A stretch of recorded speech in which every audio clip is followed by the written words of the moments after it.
BRICS on the brink of collapse. The U.S. delivers a targeted blow to destroy the BRICS payment system and derail plans. President-elect Trump says he would slam a 100% tariff on the BRICS countries specifically if they go ahead with their plan of de-dollarization.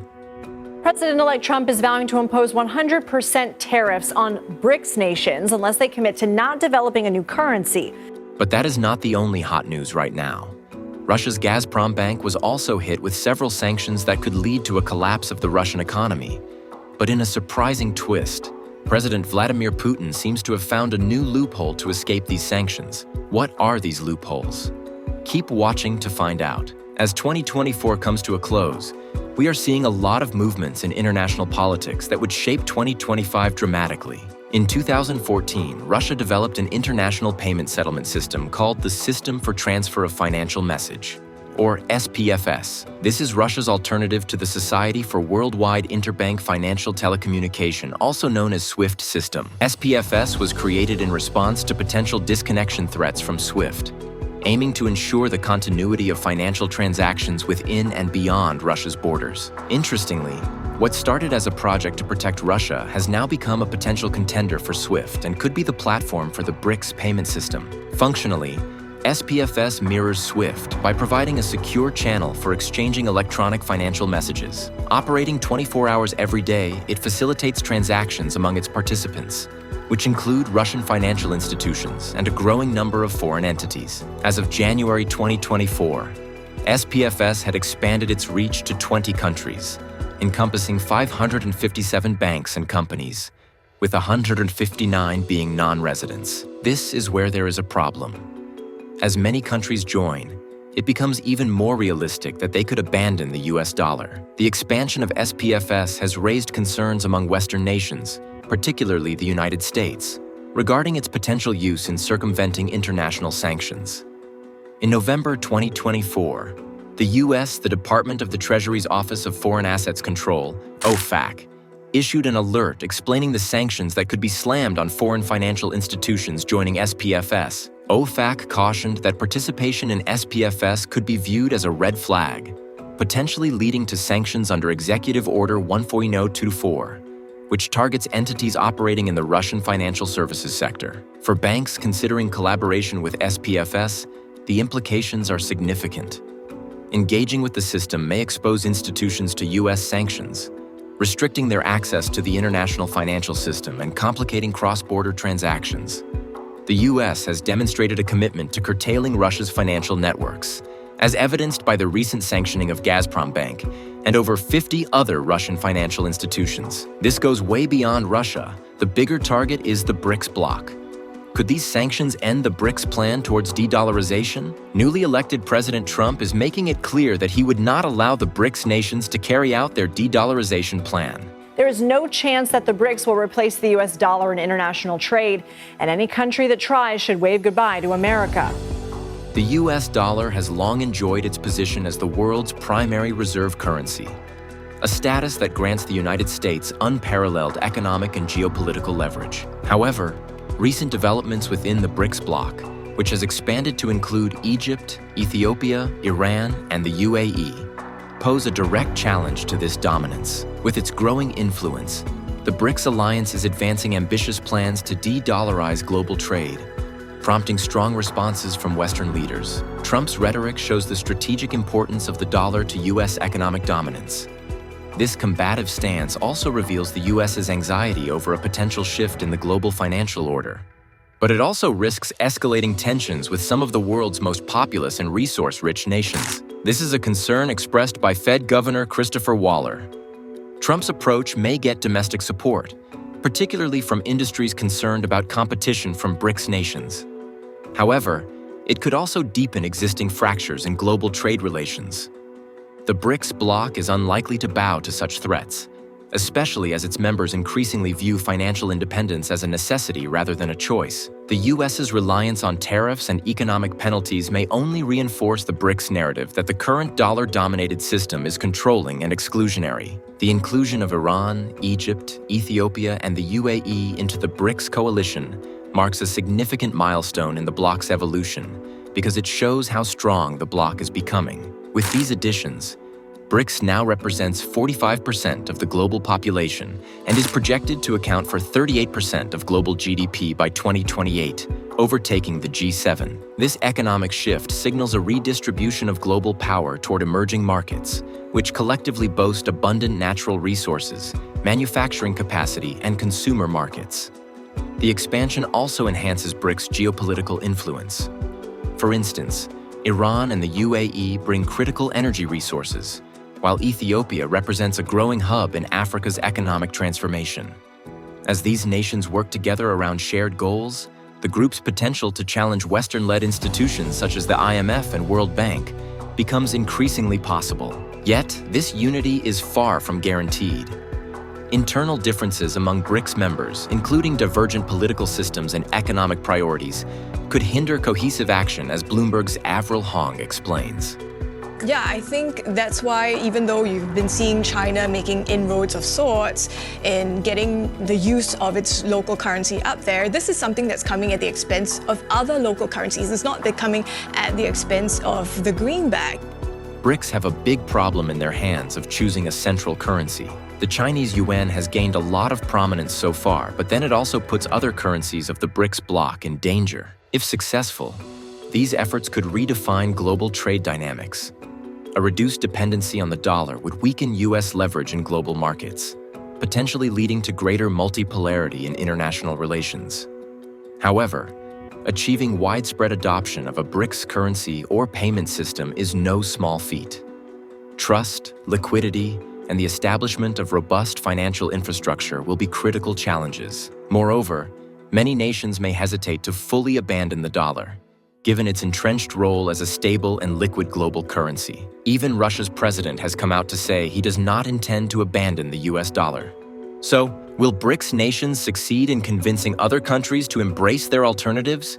Or will the dollar's dominance endure despite these challenges? We'll have to see how it plays out. Within the US, there is no consensus on the severity of the threat posed by BRICS dollarization efforts. Treasury Secretary Janet Yellen has publicly downplayed immediate risks, emphasizing the dollar's enduring stability, liquidity, and market depth. According to Yellen, the dollar remains the preferred currency for global transactions, with no viable competitor in the short term. This confidence is rooted in the sheer scale of the U.S. economy, its robust financial institutions, and the trust foreign investors place in its legal and regulatory frameworks. Let's go back to the sanctions Russia is facing and how President Putin has found ways to keep doing business and adapt to the latest sanctions. When U.S. sanctions targeted Gasprombank in November 2024, Russia faced a significant challenge in maintaining payments for its gas exports, as the bank was a critical channel for these transactions. But Vladimir Putin responded quickly by signing a decree introducing new methods for handling payments, ensuring that gas trade could continue without relying on Gasprombank. Previously, foreign buyers of Russian gas were required to make payments through Gasprombank, which managed special ruble and foreign currency accounts for transactions. This system had been in place since 2022 to avoid dollar and euro-based payments that were vulnerable to Western sanctions. With the latest sanctions effectively freezing this pathway, Russia has now removed the Gasprombank requirement. The new system allows payments to be made through third parties and permits the use of mutual debt cancellation. This debt cancellation method means buyers and sellers offset their financial claims against each other, bypassing direct monetary transactions. Additionally, Putin's decree opens the door for foreign buyers to pay via ruble accounts established with other Russian financial institutions. Russia has also strengthened ties with nations willing to continue trading despite sanctions.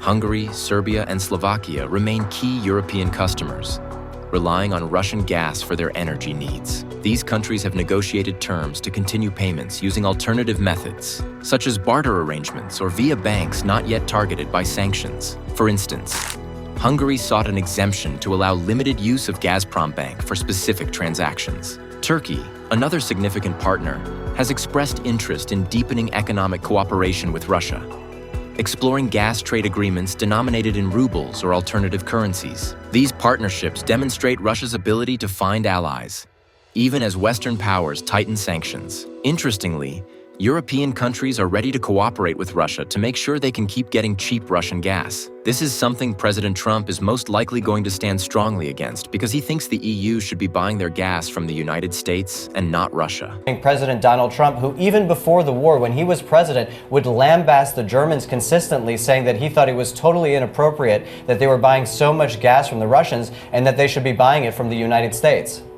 Meanwhile, in Japan, things are not looking so good.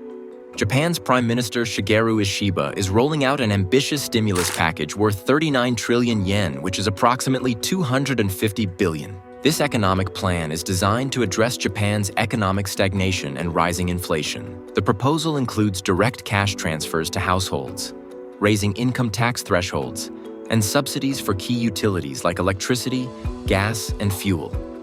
Additionally, the initiative aims to support critical industries and stimulate consumption through measures like increasing the tax-free income limit, which could significantly impact household spending and overall GDP growth. But why is Japan in urgent need of a stimulus plan? Japan faces significant economic challenges, many of which have been years in the making. The country was once a global economic powerhouse, but now struggles with a mix of stagnating industries, demographic decline, and structural inefficiencies, all worsened by international competition and technological shifts. Japan's labor productivity ranks among the lowest in the OECD, and its GDP growth has been weak compared to other advanced economies. From 2000 to 2022, Japan's annual real GDP growth averaged just 0.7%, while countries like Germany grew at nearly double that pace. This stagnation has resulted in Japan slipping to the fourth largest global economy as of 2023, behind the United States, China, and Germany. Compounding this is the lack of wage growth. For decades, workers' real incomes have stagnated, with even recent inflationary periods failing to spark significant wage increases across small and medium-sized enterprises, which dominate Japan's corporate landscape. Japan's reliance on export-driven industries like automobiles and electronics has not worked so well in recent times. While large firms such as Toyota benefit from a weaker yen, SMEs and domestic-oriented industries are struggling. The competitive edge that Japan once held in consumer electronics has faded, as companies like Sony and Panasonic have been outpaced by South Korean and Chinese rivals. Furthermore, Japan's innovation ecosystem has not kept up with the digital revolution, leaving its technology and startup sectors comparatively underdeveloped. Japan's aging population is another significant burden. A declining workforce and rising dependency ratios reduce economic dynamism while inflating healthcare and pension costs. Efforts to address labor shortages, such as automation and immigration, have been met with mixed success, with many industries, particularly in construction and services, still suffering from a lack of labor. But it gets worse. Private consumption remains a persistent weak point, as real wages fail to keep pace with inflation. Rising costs of goods and services, fueled by global economic pressures and yen depreciation, have left households with diminished purchasing power. This weak domestic demand undermines economic stability and discourages business investment in local markets. The summary is, Japan is becoming a failed economy and the government has to act fast. The new stimulus package represents a bold shift in policy compared to previous approaches. It is aimed at providing immediate relief and stimulating economic activity. The primary focus is on increasing wages and consumption. This is intended to address the dual challenge of low inflation and stagnant wages, which have plagued Japan for several decades.